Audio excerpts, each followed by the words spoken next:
Okay, enough about viruses, fascinating as they are. We're going to move on to talk about another type of acellular agent. Okay, and this is prions, or you may have heard it pronounced prion. Either one is correct. So now that we're talking about prions, we're still on the right-hand side of that dichotomous key. Remember, we asked under agents, synthesize cell membrane. If we said no, we're on the right side of the dichotomous key. We're with acellular. That is things that aren't truly alive. Okay, if we ask of those acellular agents, viruses and prions, the question, have nucleic acid? If we answered yes, then that was viruses, which we just talked about. If we answered no, no nucleic acid, now we're talking about prions. So prion stands for proteinaceous infectious agent. These were discovered by UCSF scientist Stanley Prusiner. Now, when Prusiner originally proposed that prions were infectious proteins, he took quite a bit of flack for that.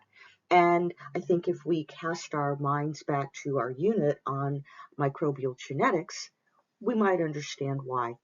Okay, that is, how does something get itself replicated? How do we make more of it so that we can spread from host to host if there's no blueprint, if there's no nucleic acid?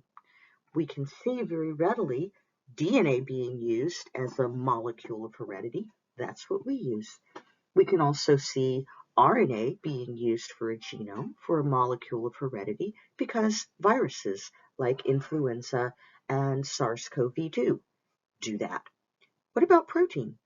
There's no blueprint. How do we get more of this made so we can propagate the agent from host to host? Well, it turns out that in a sense what we're doing is we're looking at gang activity, or the one bad apple can spoil the whole bunch sort of reasoning. And that is, it turns out that all of us mammals, humans included, have a gene in our genome that encodes prion protein, PRP. We're not entirely sure what PRP, prion protein, does. There's some indication that it may be involved in forming the myelin that insulates the nerves in the periphery. Okay, that is body nerves, not central nervous system nerves. Okay, and it turns out that there are two stable tertiary structures of prion protein, of PRP. We have the form that's mostly alpha helical. That would be the normal prion protein, which we designate PRP-C for cellular. That's the form that's shown in our figure below on the left. That's the normal prion protein. The other stable form consists of beta-pleated sheets predominantly. Okay, this is the form that's designated PRP-SC, prion protein. SC stands for Scrapie. Scrapie is a prion disease that we'll talk about more in some of our subsequent slides. Now, the way that we make more rogue protein, prion protein, that's the one shown in the right side of the figure, the one with the beta pleated sheets. The way that we propagate this is that this rogue will come into contact with the normal prion protein and convert it into rogue. Okay, so the prion protein SC, the rogue, converts the normal prion protein C, PRPC, into rogue prion protein, PRP-SC, by inducing a conformational change. Okay, essentially, when we have, say, what we would call a nice kid who comes under the influence of, say, gang members, and then the nice kid is converted into a gangbanger. Okay, the conformation of the nice kid has been changed into that of a gangbanger.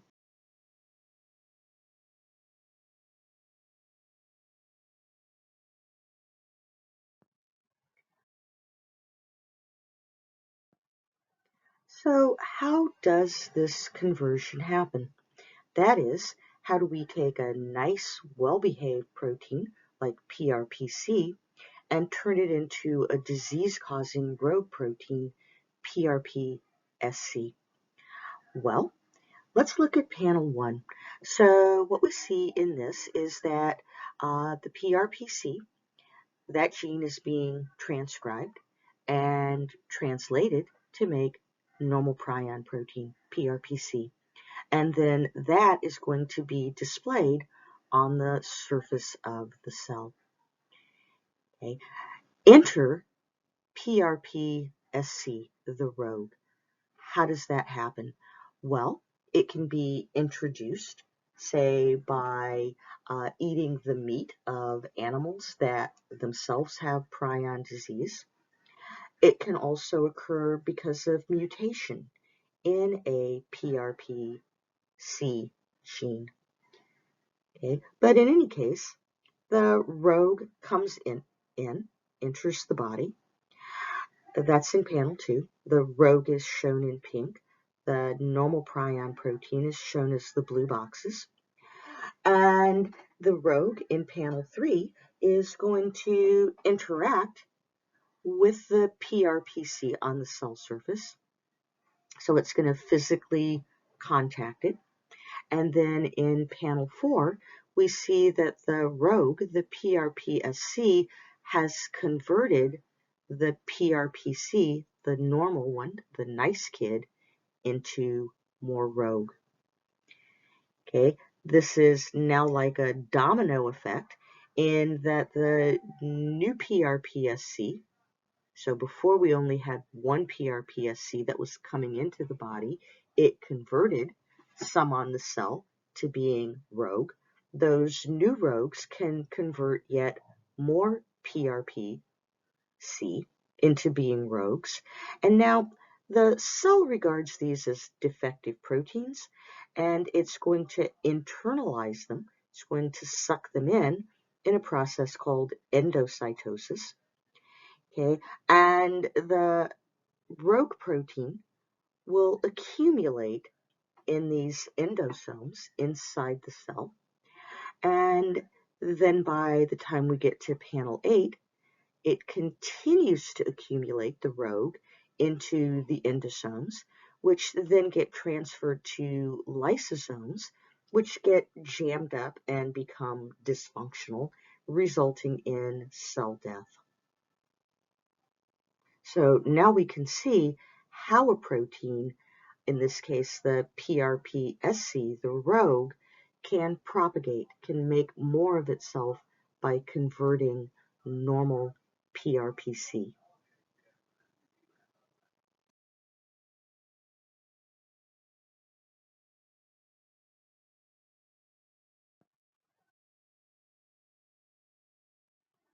So as a result of prions causing cell death, and they seem to have a particular affinity for nervous system cells, brain cells, the death of the cells is going to cause holes to form in the brain tissue.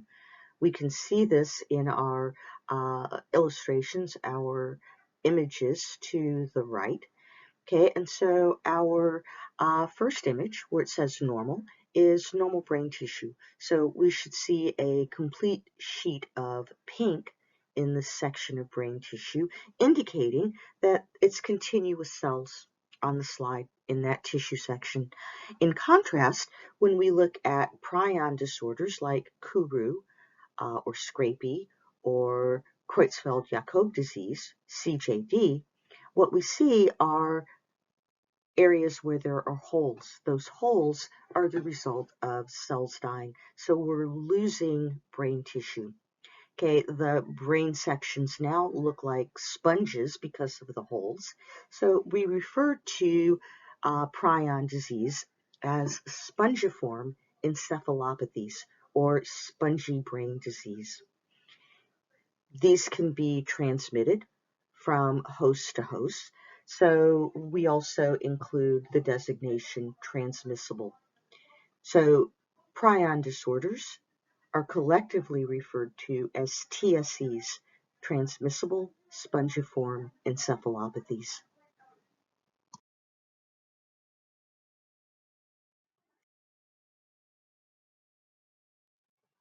So, like viral disorders, we've known about transmissible spongiform encephalopathies for quite some time. Also, like viral disorders, even though we knew about the disease, we had no idea about the nature of the causative agent. So, since the 1700s at least, we've known about a disease called scrapie that occurs in sheep. Scrapie from the English language, so we've known about it as an entity in the British Isles where considerable amounts of sheep meat, mutton, are consumed. It's called scrapie because the animals who have this, they have a neurological disease. It alters their behavior. And so what they do is they scrape. They rub against a tree or a fence to the extent that they will rub off their fur and even rub off skin.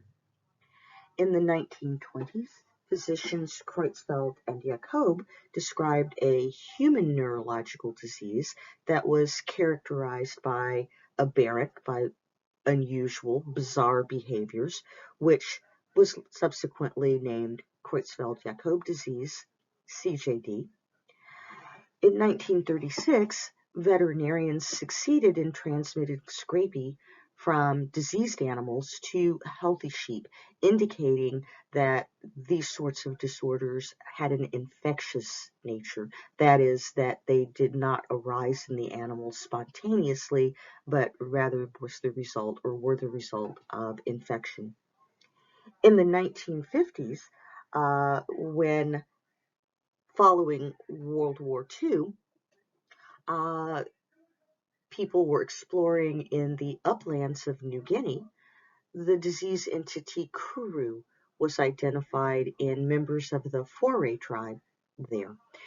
Okay, now we're going to talk about this more, but if you see down in the picture below, we have a father who's holding his child, and it turned out Kuru, which was also known as laughing sickness, was far more likely to occur in children and women than it was in men. Let's look at this in a little more detail on the next slide.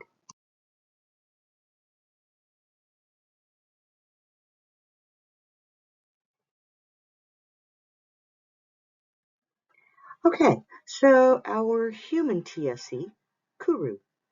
Kuru, as we said earlier, was identified in the 1950s after World War II, when many previously inaccessible areas of the globe were being opened up to exploration. And Kuru occurred strictly in members of the Foray tribe of upland New Guinea. This area of New Guinea is marginal in terms of agricultural potential. The land is poor, it's mineral poor, it's just not good quality for being able to grow crops well. Okay, and so the Foray tribe made a virtue of necessity by practicing mortuary cannibalism. Okay, so if someone died, then the corpse represents a large amount of calories, of nutrients, just as an animal body would do. And rather than bury that source of nutrients, the Foray consume the dead. Okay, now they don't kill people to eat them. This is people who have died either as the result of perhaps age or an injury, perhaps someone's died in a battle with a neighboring tribe. Okay, the necessity is you can't waste anything. The virtue is the idea that one becomes what one eats. That is, by eating, say, someone, if they were, for instance, a wise elder, then one might gain some of their wisdom by eating them. We said earlier that the reason that the women and children are more susceptible to this is comes from how the parts are portioned out. The men typically will eat the muscle tissue, okay, and that contains far fewer infectious prions, okay, than the brain and spinal cord, which is given to the women and the children. The symptoms of Kuru, remember this is a neurological disease, people develop tremors, palsy, inappropriate affect. Affect is the technical term for emotion, so that they will burst into uncontrollable laughter, giving Kuru its other name, laughing sickness. Eventually, people undergo enough neurological damage, enough holes in their brain, that they become paralyzed, like we saw with the father with his child on the other slide. They lapse into coma and then subsequently die.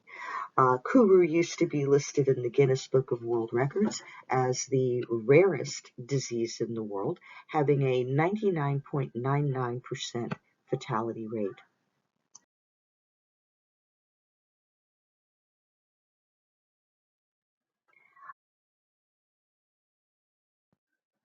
So, although we had known about prion diseases for some time, both in animals and humans, it wasn't until the emergence of bovine spongiform encephalopathy, BSE, also known as mad cow disease in 1987, that we really started investigating prions quite aggressively. And I particularly like the far right side of this slide, where it's got the rogue prions, the PRPSC, looking like they're doing a little dance almost. And they're proclaiming that we could never have done this without the humans. What is it that they've done? They've jumped species from sheep to cattle, and then in some cases from cattle to humans. Okay, and so what we're looking at of the cow in the picture below is what's called a downer cow. So this is an animal that is exhibiting symptoms of, or signs in the case of animals, of prion disorder, in that it's suffering from paralysis of the limbs.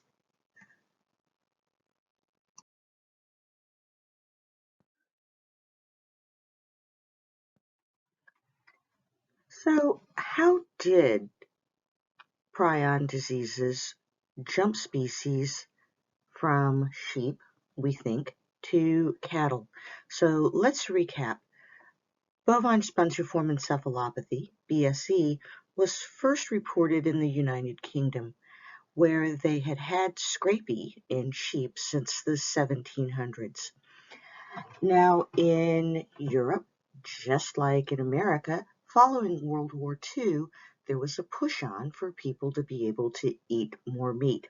The idea was that we would provide more meat more cheaply.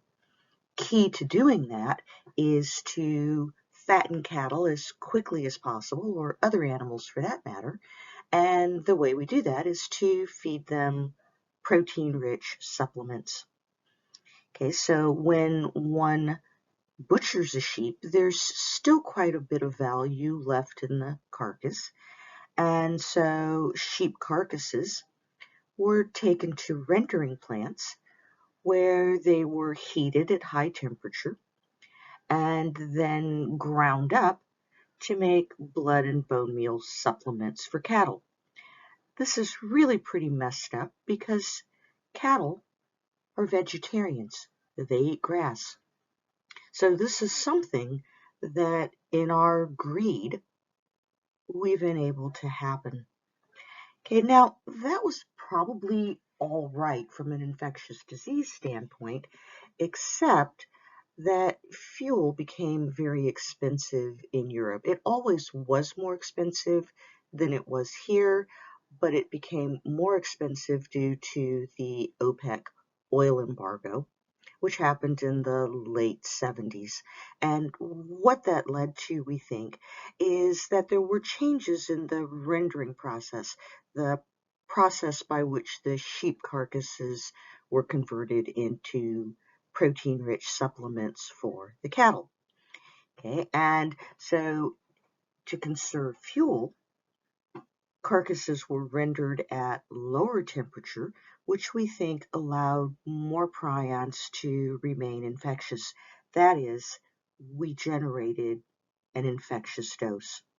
And so, therefore, this prion-contaminated feed was given to cattle, and then the prions were able to jump species to move from sheep to cattle.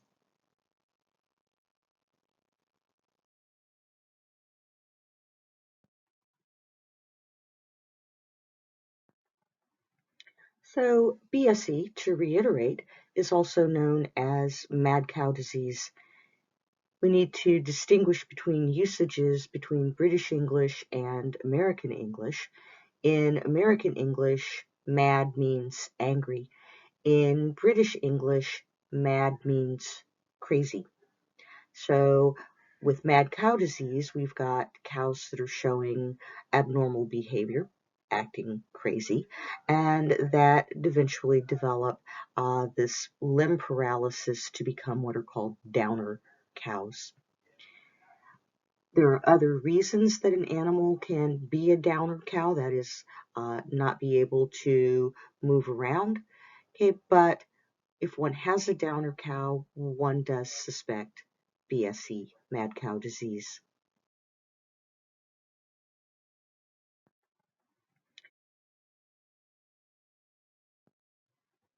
Now, about the time that we're seeing this new disease in cattle, this mad cow disease, BSE, there was concern because Britons, like Americans, like their beef.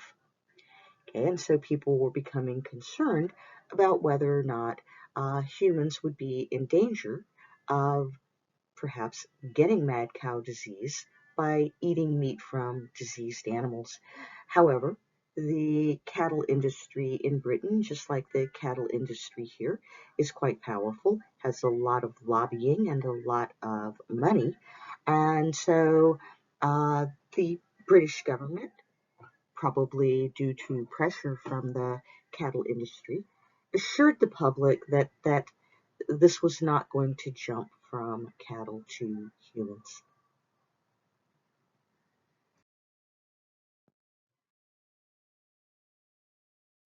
Unfortunately, that assurance proved to be wrong, and by 1995, 1996, a new disease was being seen in the United Kingdom, this time in humans. And what we saw was young people who were developing a Creutzfeldt-Jakob-like disease, a neurological disease, typically because they were eating hamburgers that were made with cheap processed beef from cattle that had mad cow disease. Okay, and it's important to note that it was cheap processed beef because this was going to be rich in non-meaty substances like spinal cord and lymphatic tissue. So when ground beef is made, obviously the higher quality ground beef is made strictly with muscle tissue, perhaps better cuts of muscle tissue. However, when cheap processed ground beef is being made, then the carcasses are mechanically shaved, and if they're shaved along the spinal cord, then the bones of the spinal cord can become nicked. Spinal fluid can leak out into the meat. And this is a neurological disease. So the spinal fluid is going to have higher concentrations of the BSE prions. Also in cheaper processed ground beef, other non-muscle tissues, lymphatic tissues such as thymuses and spleens and things like that can be mixed in to stretch the meat. It turns out that lymphatic tissues are also high in prions. What was identified at this point was something called new variant Creutzfeldt-Jakob disease, or VCJD. The tragedy of prion diseases is that they're fatal. That is, nothing can be done for one once one has them.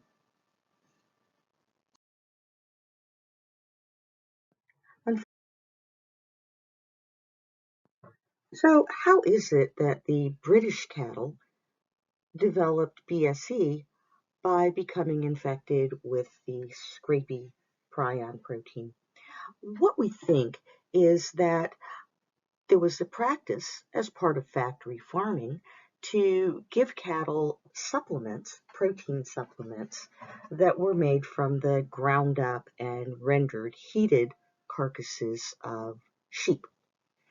Okay, and undoubtedly some of these sheep were infected with the scrapie prion protein.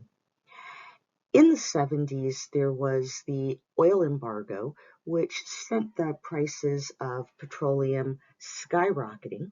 And so, to save money, rendering plants began rendering at lower temperatures. The thought is that left more of the prion proteins from the sheep carcasses active and enough of those to form an infectious dose. Why didn't we have widespread outbreaks of BSE in the United States? Well, because we feed our animals supplements, but the supplements for protein typically are made with soy protein, soybeans, like tofu essentially, instead of ground up sheep carcasses. So you see those prions dancing were dancing because they never could have jumped from species from sheep to cattle if it hadn't been for human greed, essentially. That is, being able to fatten up cattle sooner and then get them to market and sell them for more money by doing some pretty unnatural things. Cattle are herbivores. They're not meant to be eating carcasses of other dead animals. All right, now what about testing for mad cow disease? We have had some sporadic instances of BSE in American cattle. There was a case where it was found in a dairy cow, which never got into the food chain, a California dairy cow, I should note. We still don't know how that animal developed BSE.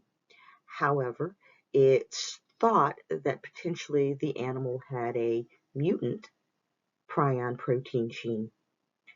Okay, so how do we protect ourselves here in this country? Well, prior to fairly recently, tests were performed on dead animals.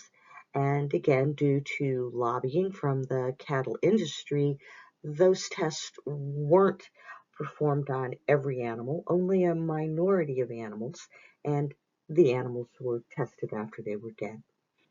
Okay, it turns out that animals can incubate prions asymptomatically or without showing signs of mad cow disease. So this led to developing a reliable test to perform on live animals.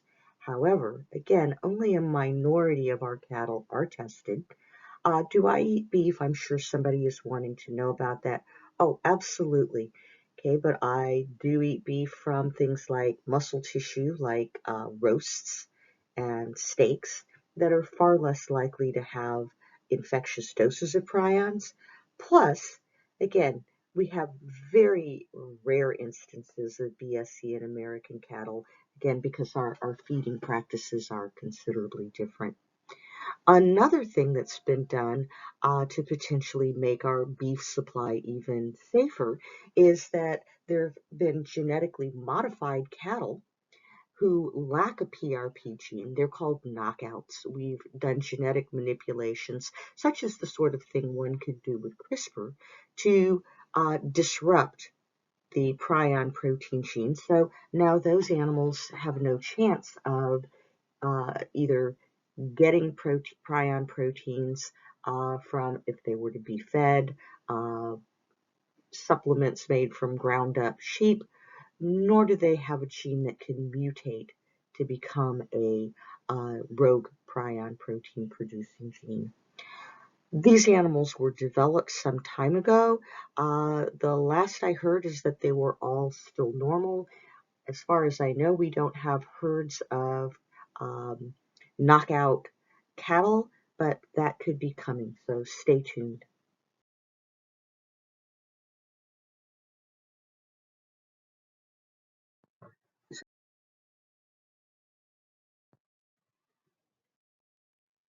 What are some other problems with prions? Well, it's important to note that, and it's very scary, they are quite resistant to destruction. Okay, so for instance, regular heating, such as in an autoclave like we use for the lab, may not inactivate them completely.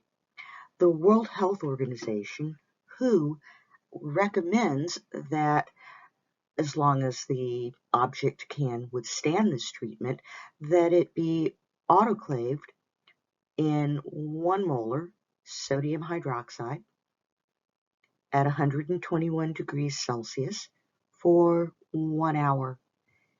Okay, now remember, our autoclaving conditions are 121 degrees Celsius for 15 to 20 minutes at 15 pounds per square inch pressure. Okay, in the case of prions, we're recommending even more than that. So we have the first autoclaving in the sodium hydroxide, basically Drano, and then it's recommended that the object be cleansed to get off any organic matter, and then that it be autoclaved again, that it be sterilized yet again. And we're still not entirely sure whether that actually gets rid of the prions. So treating patients who are suspected to have prion disorders is very expensive because the only sure way of getting rid of them is to incinerate them. There have been cases where prion proteins have been transmitted in hospitals via contaminated instruments by tissue and organ transplants. A few years back, there were several cases in Spain where people developed prion disorders after receiving corneal transplants from donors who had had prion diseases. Is it possible to transmit prions by blood transfusion? We believe so, and we'll look at that in the next slide. Another case where prions could be potentially transmitted is in products that are made in cell culture, in tissue culture. A lot of the biologic agents, such as Enbrel for treating rheumatoid arthritis, those are produced in cells in culture. It turns out that until fairly recently, cell cultures were supplemented using bovine serum. And we already know that lymphoid tissue can contain high levels of prion protein. We know that blood is made up of a fluid component, plasma, as well as blood cells. So there's a huge potential for blood to be contaminated by prion proteins, and therefore the serum component of blood that's used for the tissue culture products to be contaminated. Our graph to the right simply shows the resistance of prion proteins like Scrapie in the red to DNA damaging agents such as UV. All things that have DNA, whether that be, say, bacteriophage, a bacterial virus, whether that be bacteria themselves, or whether that simply be DNA, naked DNA. Those are all sensitive to UV irradiation, whereas the prion proteins, the scrapie proteins, are not. So again, really quite difficult to eliminate entirely.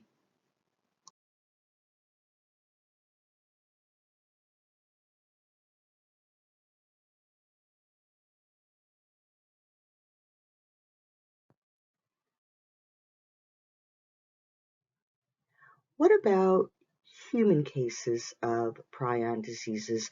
That is, can it be transmitted to humans from any other way besides eating flesh from BSE infected cattle or from practicing mortuary cannibalism? Yes, and this is a concern clinically. So Lancet, I believe we've talked about that previously, is one of the premier medical journals. So in a Lancet case, they detail the story of a 23-year-old man who became infected with prion proteins through a blood transfusion. The donor of the blood was later found to have died from VCJD, which he most likely got from eating cattle that had BSE. So when the patient was about 30 years old, so 7.5 years later after the transplant, the patient presented with signs of neurological disease as well as anxiety and depression. The patient died about 6 months after developing the signs and symptoms, and the prion proteins were found in the patient's tonsils. Tonsils, if you recall, are basically big lymph nodes, which is where we're going to find high concentrations of the prion proteins. What we're looking at is some tissue slides that have been in panel C stained for the prion protein in this patient, and that's in the brown, and so we can see large concentrations of the prion protein in the tonsils. There is evidence that people can incubate prions for decades before exhibiting signs and symptoms of the disorder. So fortunately, these things are rare. But it's something to be aware of in cases of, say, for instance, blood transfusion and organ transplantation. In fact, if one goes to give blood, particularly if one is of a certain age, then one of the questions that can rule one out for being a blood donor is answering truthfully, yes, that is, to the question, have you been to the British Isles over a certain time period? If the answer is yes, then it's possible that one could have eaten beef that was tainted with BSE prions and therefore be incubating these, and so one is ruled out as a blood donor. There have been other cases of prion disorders being transmitted by organ transplants, notably by corneal transplants. Again, not to be alarmist, these are things to be aware of, but they are really quite rare and are more likely to happen, for instance, in Europe, where prion diseases have been a much larger problem than they have been here.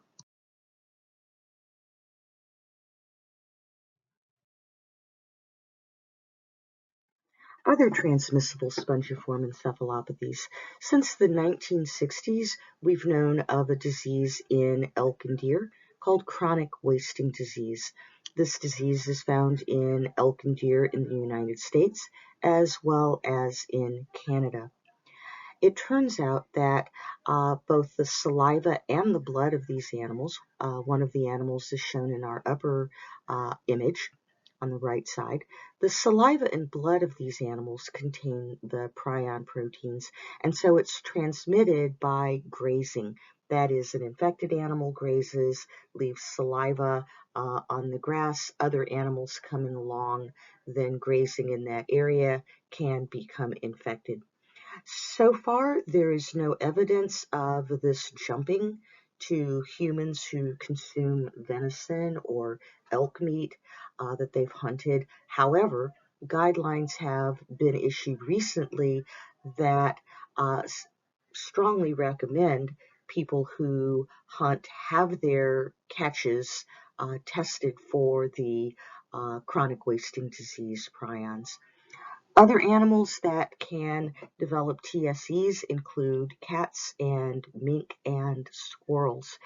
Um, I remember as a child, my dad was a hunter, and so he would hunt squirrels among other things, and we would eat them. But so far, there have been no instances of the squirrel prions jumping from humans either. But you never know.